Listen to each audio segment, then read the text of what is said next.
Assalamualaikum warahmatullahi wabarakatuh. Sebelumnya kami izin memperkenalkan diri terlebih dahulu. Perkenalkan, nama saya Yoga Pertama. Nama saya Romaye. Nama saya Yunita Sari.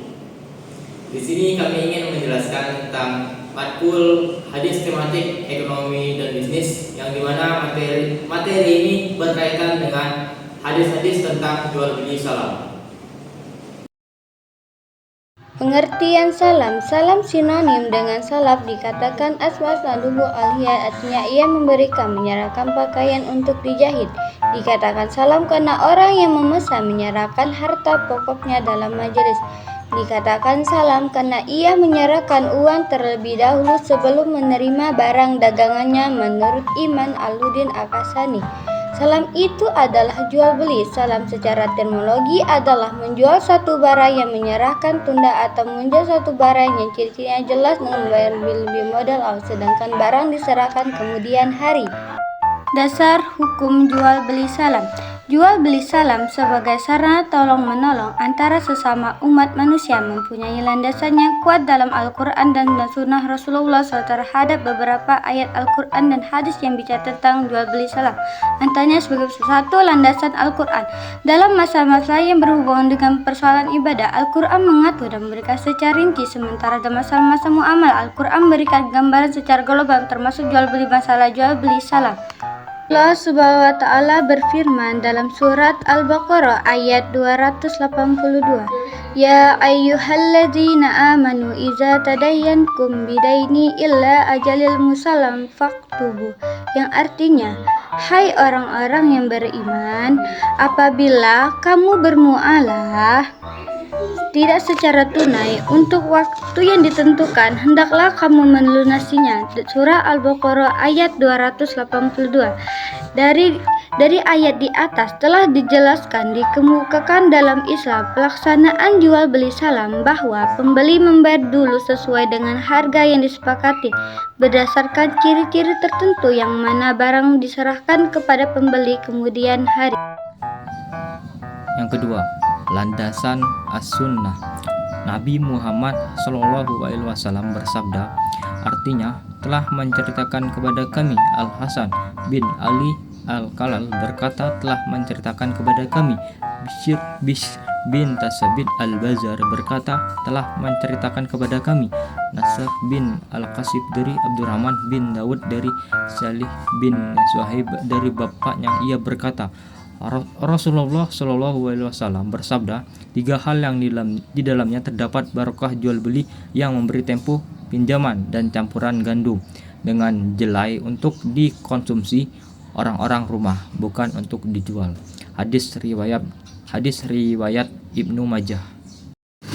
Yang ketiga, landasan ijma.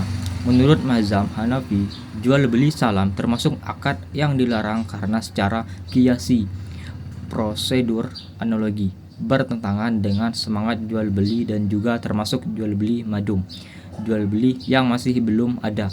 Dalam jual beli, kontrak penjualan harus ada dan dimiliki oleh penjual, sementara dalam salam pokok kontrak itu belum ada atau tidak dimiliki penjual. Yang keempat, kaidah fiqh. Hukum asal dalam semua bentuk muamalah adalah boleh dilakukan kecuali ada dalil yang mengharamkannya. Maksud kaidah ini adalah bahwa dalam setiap muamalah dan transaksi pada dasarnya adalah boleh, seperti jual beli, sewa menyewa, gadai, kerjasama atau mudarabah atau musyarakah, perwakilan dan lain-lain, kecuali yang tegas-tegas diharamkan, seperti mengakibatkan kemudaratan, tipuan, judi dan riba. C. Rukun dan syarat jual beli salam. 1. Rukun jual beli salam. Ulama Hanafiyah menyatakan bahwa rukun jual beli pesanan ini hanya ijab. Ungkapan dari pihak pemesan dalam pemesanan barang, dan kabul, ungkapan pihak produsen untuk mengerjakan barang pesanan.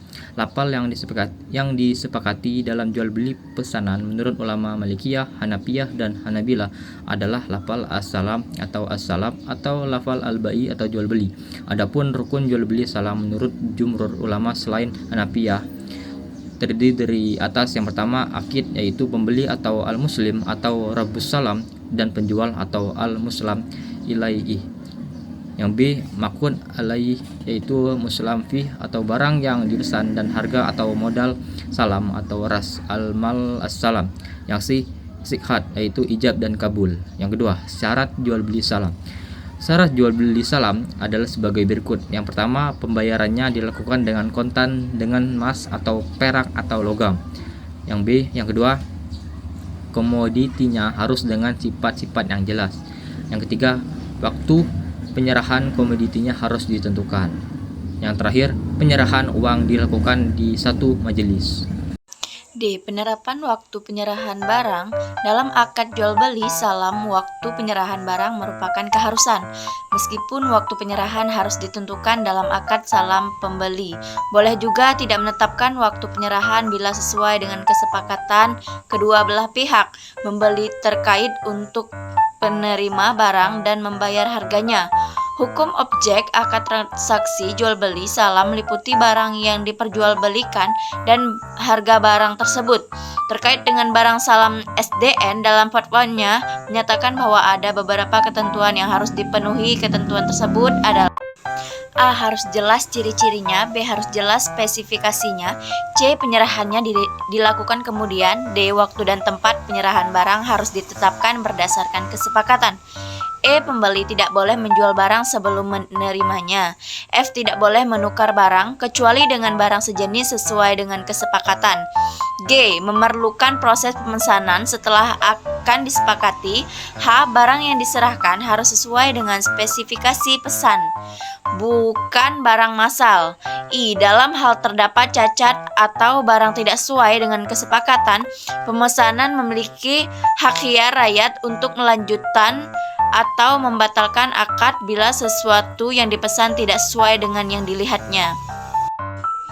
E. Hikmah-hikmah jual beli salam. Begitupun hikmah yang terkandung dalam sistem jual beli salam atau pesanan adalah: yang pertama itu adalah untuk mempermudah manusia dalam bermuamalat.